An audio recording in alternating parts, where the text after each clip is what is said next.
Ross Colton wasn't out.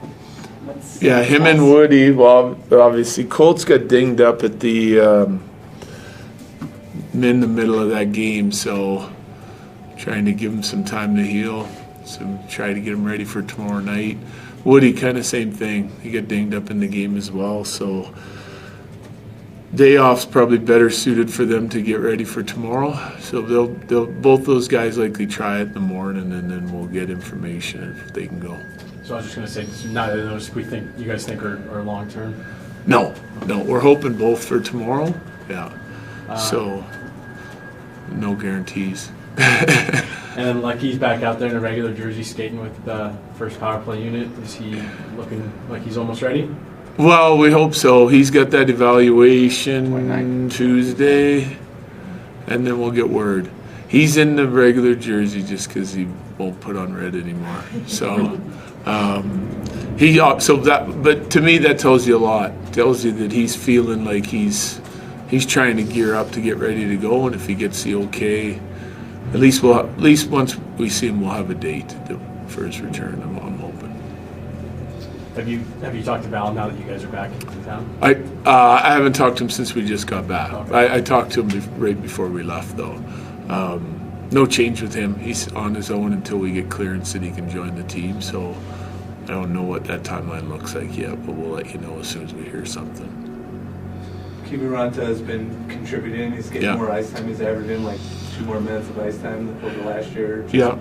What have you seen from him? How good has he been for you in this stretch? He's been great. Yeah. And like our conversation with Kivy, I know it's difficult at times last year, and we were pretty deep at times during the year, so his minutes were down. But the way he finished the year and the way he played for us in playoffs, I thought he was outstanding. The best I'd seen Kivy play. And like the conversation was a lot of times with him, he's such a responsible guy defensively that like we want him to keep trying to take the next step with his offense, a lot like OC has over the years, and just keep building his game and understand he can hang on to pucks and make plays and still do all the right things on the defensive side. It doesn't have to be so safe, you know. And I think he took it to heart, and he's been wanting to contribute more and be able to be a guy that moves up and down our lineup, so he's just not locked in on the fourth line, and now he has.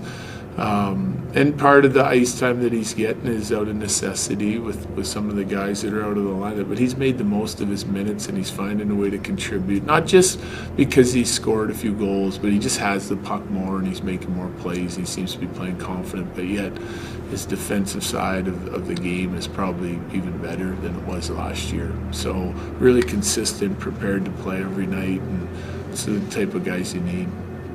You talked about the first 4 games lacking consistency with the team. You guys go on the road, you win 3. Did that have anything to do with it that the games were on the road and maybe just kind of... No, I don't think it's a location. I think it's just the start of the year was a little bit shinny-like, you know, even though I thought we guaranteed we deserved a better fate in the first 4, like to carve out a few points anyway. I thought we could have easily had 2 wins out of that. Even the first win that we did get, we had to fight till the final minute to get it after playing a really good game. But it's you know, that early season failure and guys just digging in more, the buy-in's better, the commitment's better on the defensive side of it.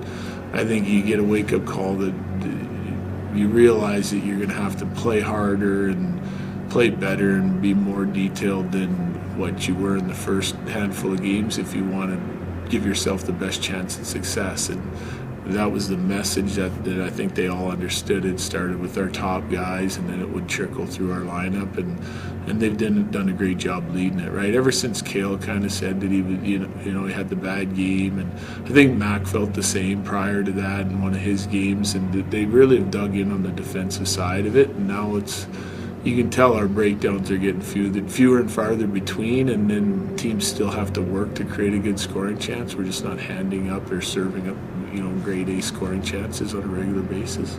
Justus, sorry. We saw the difference when you made in the team and their confidence and morale, but what What difference did it make in you personally? Well, to be honest with you, nothing really changes on my side of it. Sleep a little better at night, and you feel a little bit more relaxed because like we're pushing our guys hard right out of the gate, and because of some of those breakdowns, and we weren't getting results. But it feels good to see them respond and sort of take the coaching and take the mental approach that we want as a team to just get right to it, and then ultimately, in order to have the guys to continue to buy in, they want to see results, right? And now we've got those. So it's an easy sell job. It's starting to come from around our room as much as it is from our coaching staff. So for this early in the season, I really like that. Justus got 3 straight starts out there. What was your thought process into going into that? Is it him earning it with the first win? Is it giving Georgiev maybe a little bit of time to reset? You know what? It's just I think still and probably continually going forward, we're just going to play who we feel gives us the best chance to win on that given night. So while keeping in mind we're going to play the rest of goalie if we can. But we had a day off. We had days off in between all those games, so there was lots of time for any goalie, regardless of who it was, if they were playing well, to recuperate and go again. And we're not like handing out starts in advance. Day before is as early as it's going to get for a while here, I think. So Justus played great. He's given us a chance. I talked about him. It just seems like he's reading the play really well. So he's there early, understands where the shot's coming from. He's out pretty far as a big goalie, so there's not lots of shootout. Lots of things are hitting him, and he's gobbling them up. Whether they hit him high, whether they hit him low, he's gobbling up rebounds. He's not leaving anything in the slot. So he just looks confident and early and sharp. And I think regardless of how the first 4 games went with our goaltending, we're going to take advantage of guys if they can kind of get hot and get feeling it and get in the groove or in the zone and continue to ride them. We want to keep guys active, but results are the most important thing, and he's getting us those right now. So yeah, lots of rest, and obviously we have a back-to-back coming up, so both our guys will play. Not trying to put you in a controversy box here, but Georgie's been the number 1 here, and you said you guys are going to go with whoever you think gives you the best chance. Is it not necessarily number 1 right now? You guys are going with. Yeah, I don't care. Yeah. It's not that I don't still view Georgie as our number 1, but pretty much every position on our team they earn their ice time. Like Kivi's getting more because he's earned it. Sam Malinsky's in the lineup over some D because he's earned it. So it should. Mac, Kale, those guys are continually trying to earn more, and not that they know they're going to get their ice time, but they're trying to be better and better. It's so that's what we need as a mentality of a team. We want to never really be satisfied with the way we're playing, that we're going to try and get better, work harder, just develop the habits that we need. And it doesn't really change for our goaltending. This could easily be Georgie on a hot streak and we'd ride him. It's a long year, so just as of right now, we're just going to sort of take it easy and choose our best goalie the night before the game. I know you talked about what Justus is doing well right now, but how have you seen him just grow between last year and where you're at right now today? Well, it's a good question because I don't know, really. I think he's always been a really hard worker in the off season. He comes in, he's in good shape, he works really hard while he's here, both on the ice and off the ice. A really fit guy. So he puts himself in a position to succeed with his habits off the ice right away. It's hard to look back at last season. He comes up and then his starts are few and far between. So at that point you're sort of in prove it mode and you're just trying to give your team a chance. But there's we're just looking for a quality start. There's no real high expectations. It's obviously he grew his game in the American League. It was better last year than we'd seen him in previous call-ups. We expect him to keep building on that for years to come. I think this year he's probably a little bit more relaxed, a little bit more confident. Didn't get out to a great start in relief a couple games. So we know there's going to be ebbs and flows, but it's certainly looked like he's matured as a player. And now he's here as part of our team from the start of the year where things should be less stressful to let young players grow. So that's our approach with it. And yeah, I think good mentality, good work ethic. If he can keep getting results, and he's going to continue to get starts. Cal Ritchie was reassigned to Oshawa. Can Yeah. you first tell me how you evaluated his NHL readiness? And Yeah. second, what's left for him in the OHL to take care of this next year? Well, I'll go the second part first. He has to continue to grow into a man, get bigger, stronger, faster. There's a certain level of confidence that he plays with at the junior level where he wants the puck, demands the puck, plays with the puck a lot, skates it. And here, we didn't see that as much. We saw it in flashes. We saw it in a couple games. Obviously, an elite offensive talent. I think he can help us right now offensively if he's able to get his game to like where it is in junior, with that sort of confidence and puck moving ability, being able to transport it like with his legs. Here he wasn't using his legs as much. I think finding that balance of being a really good checker and being confident in that and still keeping the confidence to make plays under the, circumstances, just less time and space and better, bigger, stronger players that he's playing against, right? So he's got steps to make to be a guy that can come in and contribute for us. So I think he can go back, continue to do and build on all the things he's done on the ice there, but he's also going to get extra to do for our side of it, right? So we'll talk to their coaching staff, and then Brian Wilsey is in the area. Cogs is going to spend time with them, and they're going to lay out a schedule over top of Oshawa's schedule so he can continue to get stronger, spending time in the gym.